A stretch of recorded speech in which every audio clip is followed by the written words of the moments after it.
Welcome to Do Beautiful Things. I'm your host, Jenny Lawson, President and CEO of Keep America Beautiful. In this podcast, we'll discuss ending litter, the truth behind recycling, and making communities beautiful for people and for a more sustainable future. We'll be talking to industry experts, community leaders, and everyday people who want to do the right thing, including from time to time, my mother. Thank you for joining us. I hope you learned something, and I know I will. Hello and welcome.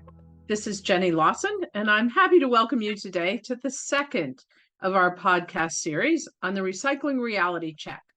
This series is all about unraveling the mysteries behind all of those questions around recycling by talking to the experts about what the truths and myths are around recycling. So today I am very, very pleased to welcome Louise Bruce. And Louise is the Managing Director at the Recycling Partnership Center for Sustainable Behavior and Impact. Louise, welcome.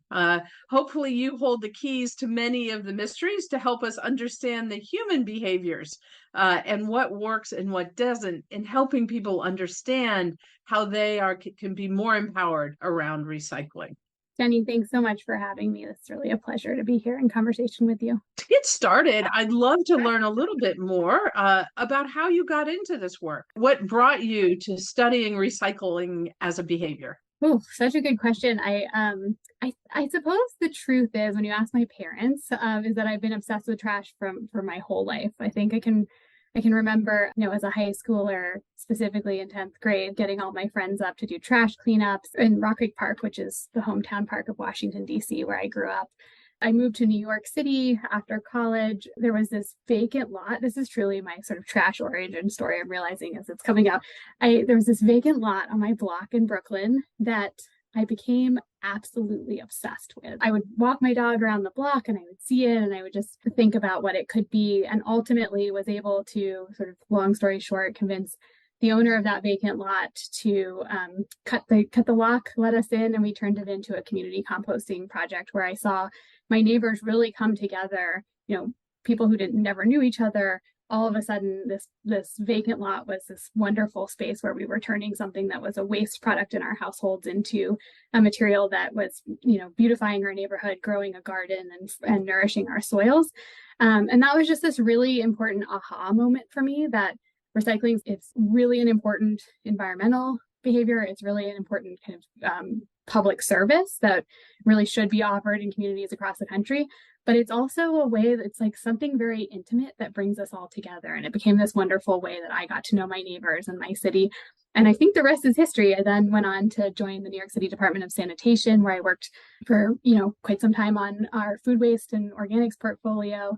And then more recently, I've joined the Recycling Partnership to stand up our Center for Sustainable Behavior and Impact. Wonderful. It's a great story. And I think we all have that experience of understanding our relationship to materials, and not only the products and services that come out the other side, but the experience of doing something important with others, the community that you build when you all focus together on solving some problems and creating something new in your community. So yeah, it's a really great story.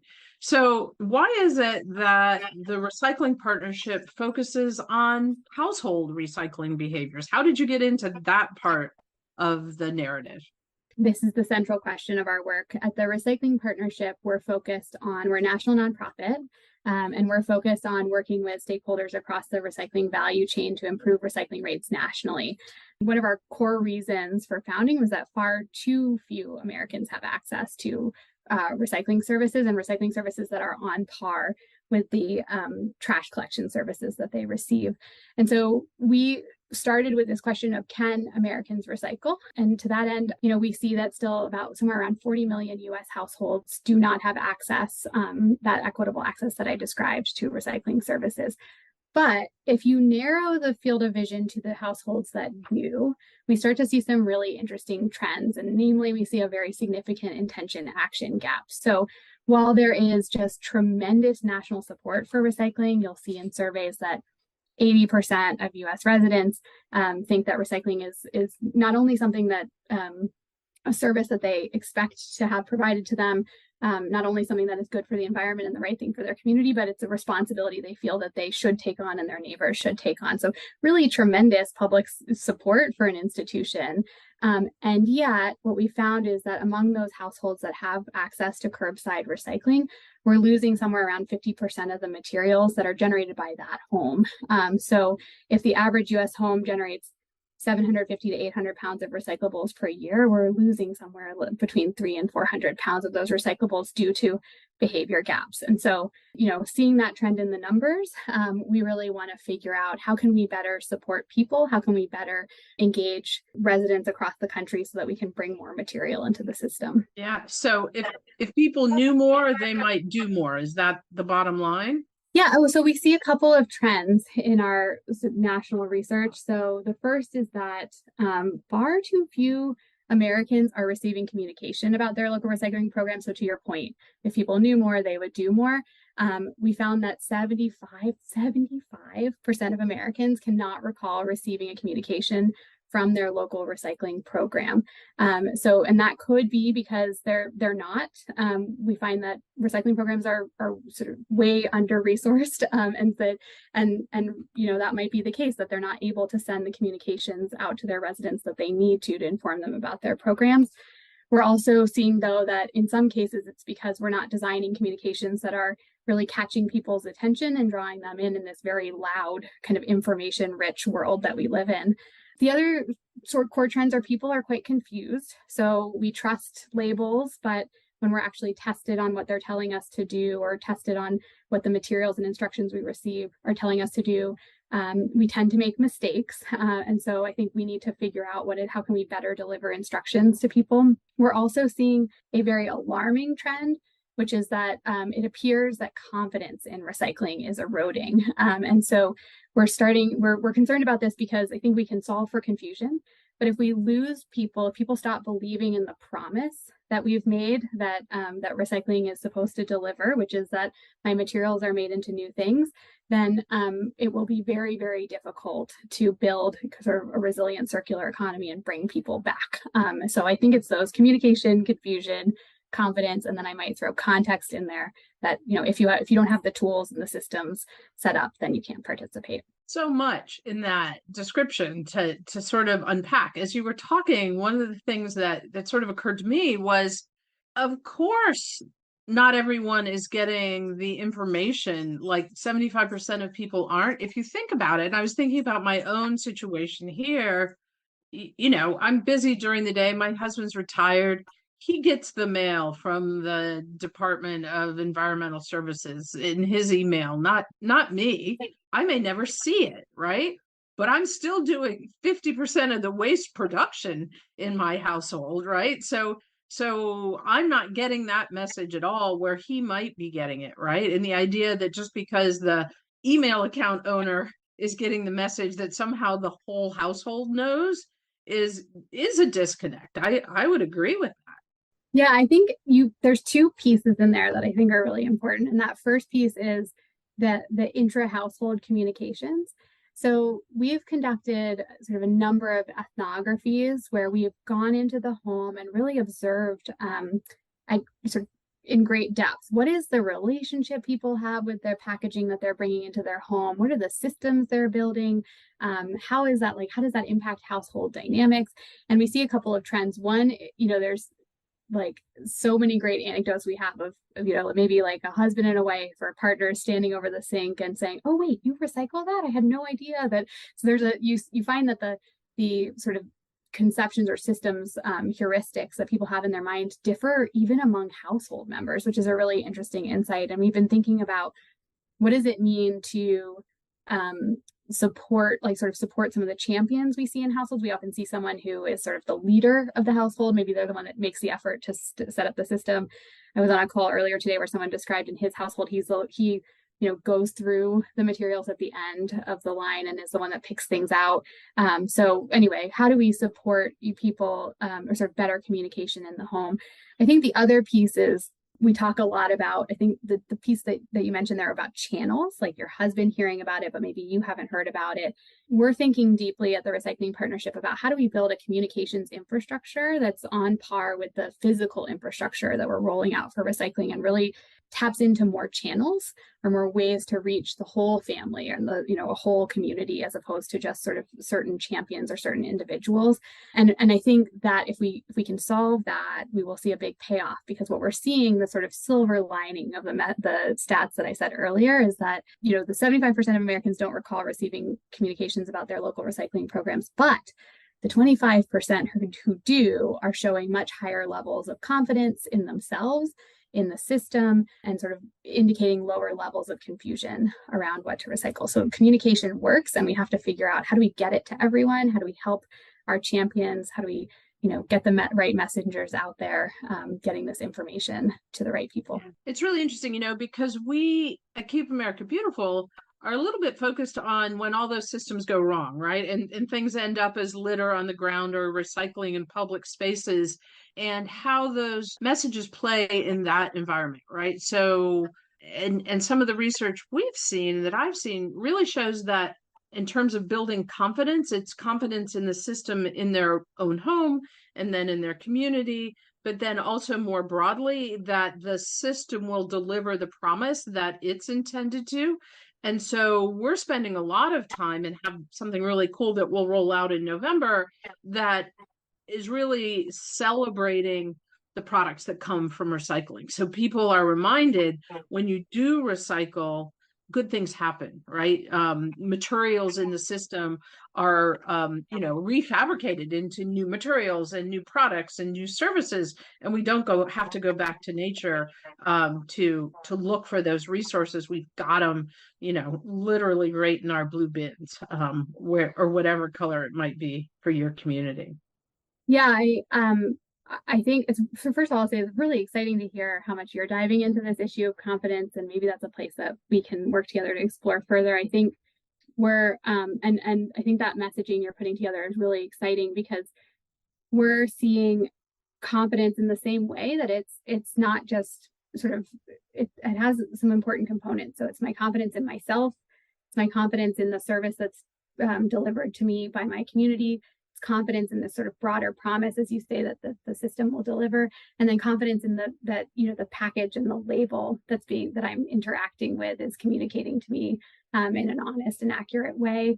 And so we've been really trying to unpack this idea of confidence, where we launched last year something called the Recycling Confidence Index, which is a baseline measurement of confidence nationally, and we're hoping to rerun that at regular intervals so that we can continue to track the trends here. What we're seeing is a bit alarming, is this erosion, as I talked about earlier, and we're seeing that this is potentially not just a US trend, but a global one when we look to research by some of our partners. So a place that we're really focused right now on tracking, understanding, and then also developing interventions that can help restore that confidence. It does seem overwhelming at times. We all see those images and you think, how do we overcome this, right?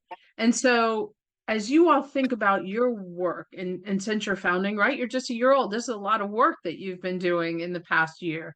Sort of, what have you accomplished? What are those things you're excited about? And sort of what's ahead for you all? Yeah, so as you said, we have an initiative that's about a little past its 1 year birthday, called the Center for Sustainable Behavior and Impact. And we launched that for all the reasons we've discussed here today. And we started with a very sort of ambitious initial set of research. So we conducted a series of national surveys. I think in total, we surveyed somewhere around 10,000 Americans across the various tools. We did an audience segmentation. We surveyed BIPOC populations.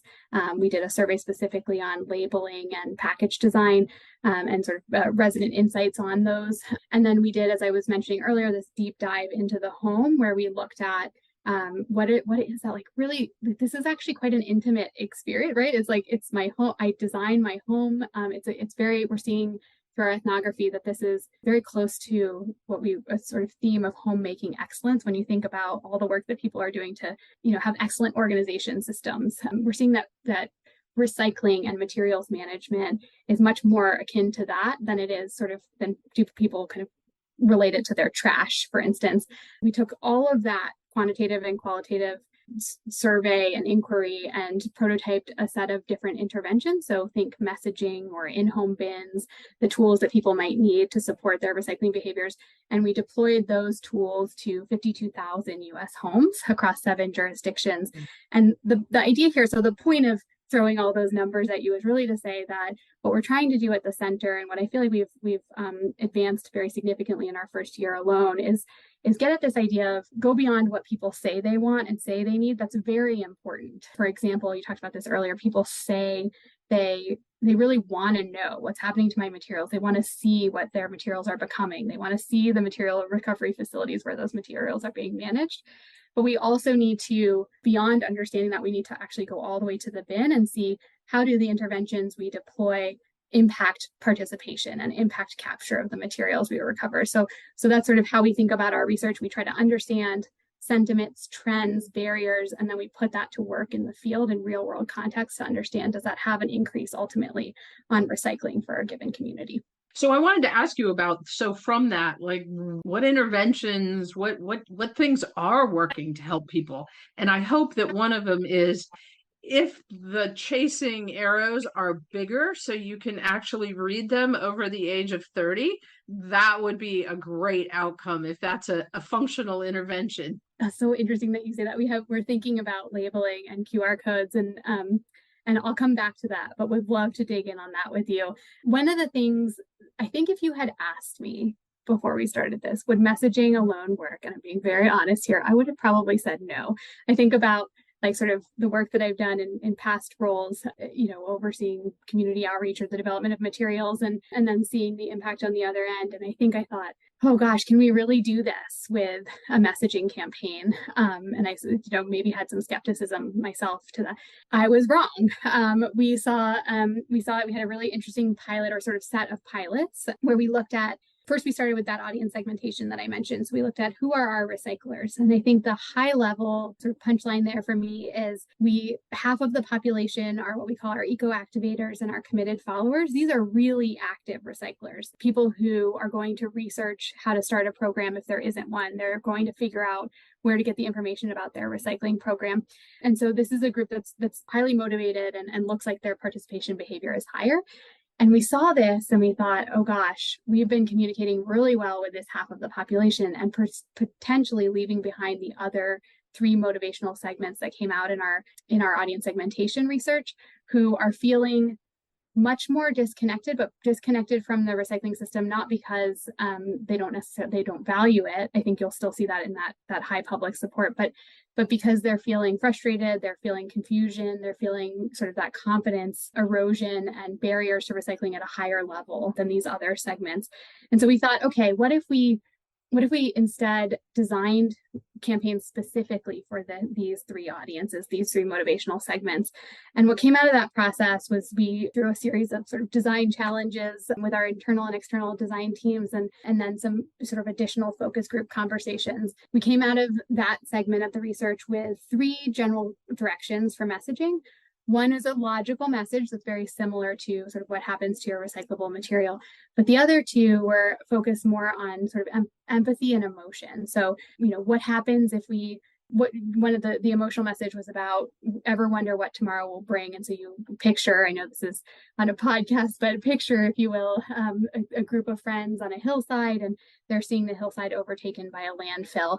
And it says, ever wonder what tomorrow will bring? So sort of this doomsday message.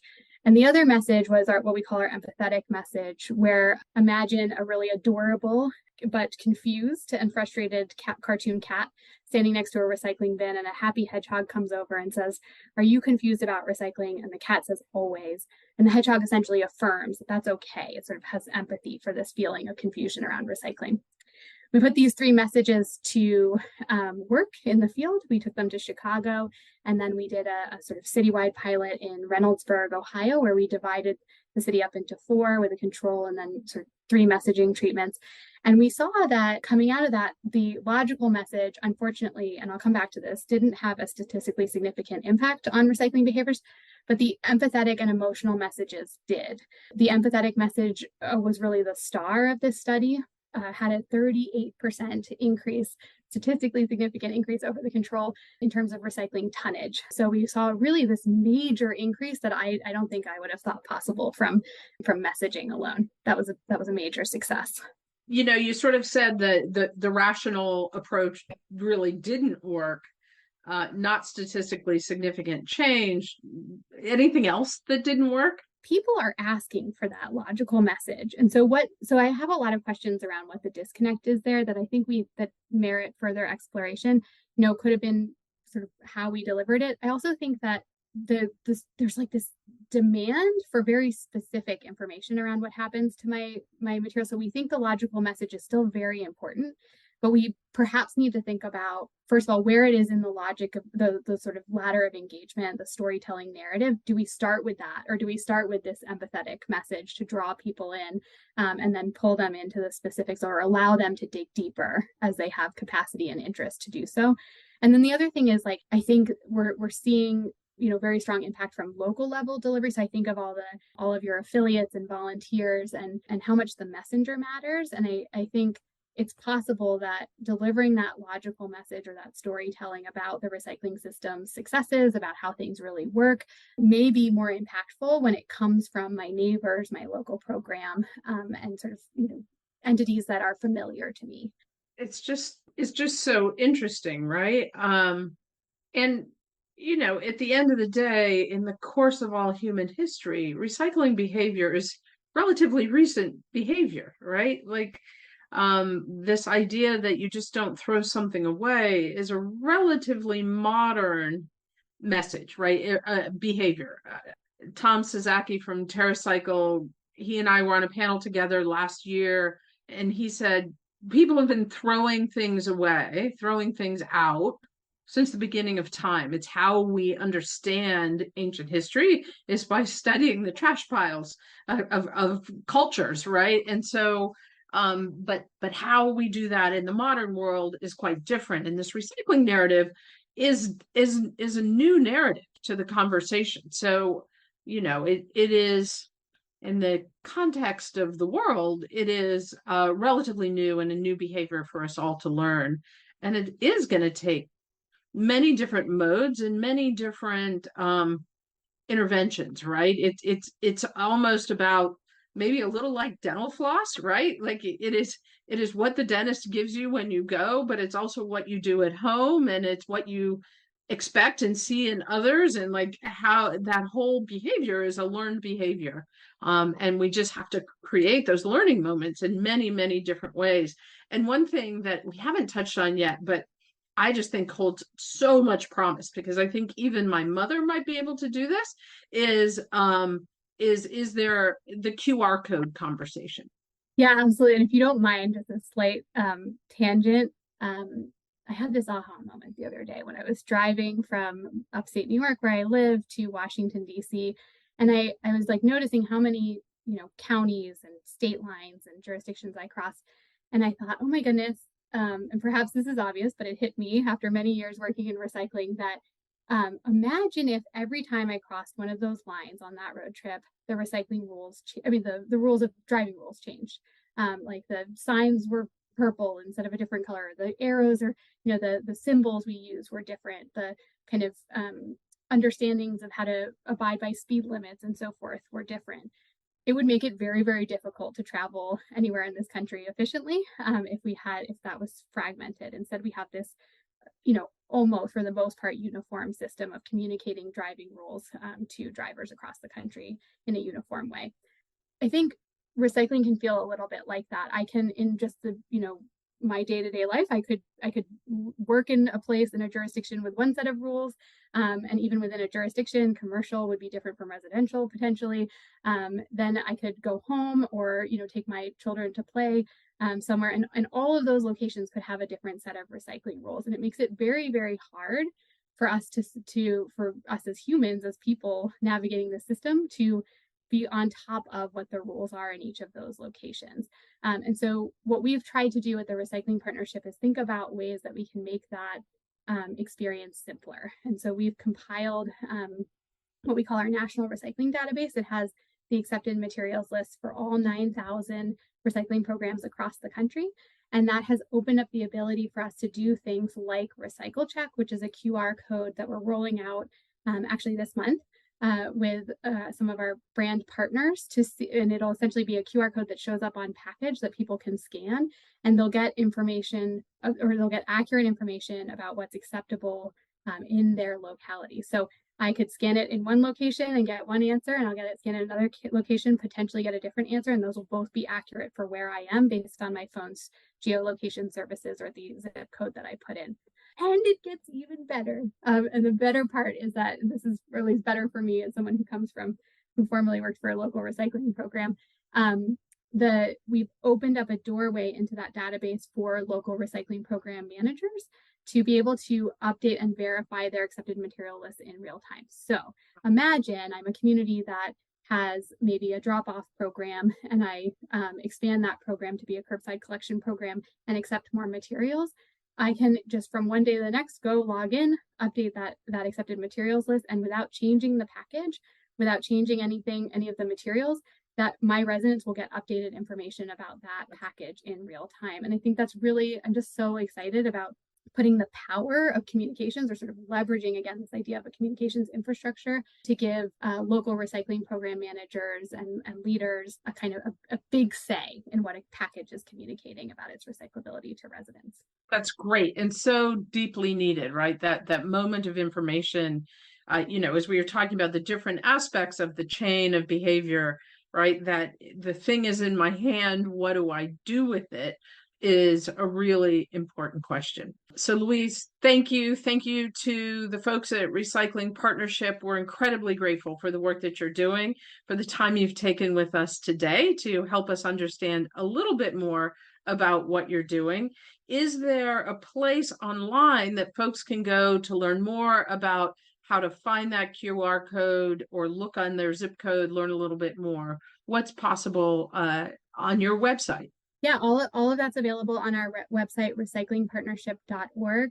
You can go there to find out more information about the Center for Sustainable Behavior and Impact, and all the research I mentioned is available at that site.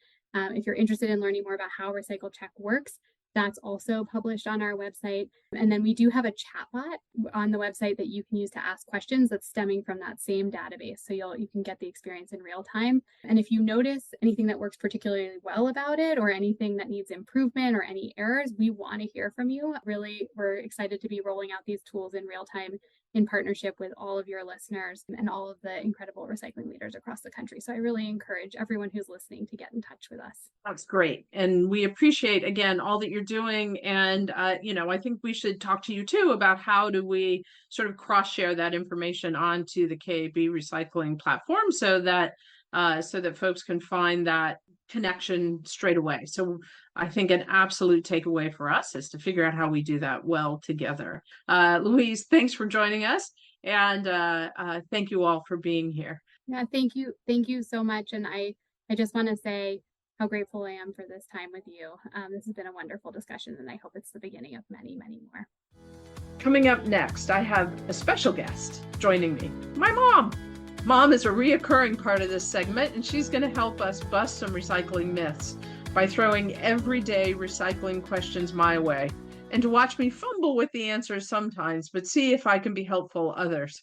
I'll break down the answers, and perhaps it'll invite more questions from you. So stick around, because we might just be tackling a question that you have had on your mind for years. So Mom, thanks for joining us. Well, thanks for inviting me. I had a question. What about some of these labels that are on? I find them even more difficult almost on the glass containers where you're trying to peel them off. They should be all peeled off before they go in recycling? Yeah, the labels, you don't need to strip those off. The modern recycling facilities have the ability to separate those from the recyclable materials. So leave the labels on. Well, thanks, because sometimes those are very difficult. Yeah. And so what about it once they pick up the recycling, which they for us don't do here? We must walk to a certain area. And so what happens then? Does it go to a bigger city usually, or where does it all go? Yeah, you've said so many things that are really relevant. So your recycling goes from the truck. And here's something really interesting, right? Like we hear a lot about people who are like, oh, they're just throwing our recycling in the trash truck and it's not even getting recycled at all. Most of the many providers who pick up solid waste and your garbage, they have split trucks these days. One side of that truck is for recycling, one side of it is Mm. for other items that might be going to the landfill. And so you shouldn't worry about what it looks like it's all going in one truck. Those trucks are actually separated on the inside. And from there, it goes to what's called a MRF. The MRF, MRF, is a materials recovery facility, a big, huge building that sorts and bundles and stores and ships recycled material back to manufacturers and to other facilities to make new products. And in fact, an aluminum can, once you recycle, it goes through that whole process all the way back to a manufacturer and can be on the shelf in 60 days. It's all it Wow. takes. Isn't that amazing? Yeah, Yeah, it I'm a really fan of is. recycled aluminum. It's really effective. You'll see me. I often, if I'm having a fizzy drink or something, choose aluminum in that moment. Wow, wow. I guess like a good trip for someone would day trip to go to a recycling place would be pretty interesting for people. It's Um, really interesting. Yeah, maybe we can find the one on Ken Island and go do that together sometime. yeah, that sounds like fun. I'm sure we'll get some people who'd like to join us. Well, that's our show for today, and I hope you learned something new about recycling. I know I did. I still want to get my question answered about how big can they make those triangles so that us with old eyes can read them. But I thank you, all of you, and our Recycling Reality Check partners who made this podcast possible. To learn more, please visit kab.org and also the Recycling Partnership. Be sure to subscribe to Do Beautiful Things so you'll be notified when our next episode drops. Coming up in the series, we will discuss the life cycle of an aluminum can and how quickly it can be back on the shelves. We'll look at the science behind PET, the plastic in water and soda bottles, and so much more. Thank you for joining us, and we'll see you next time.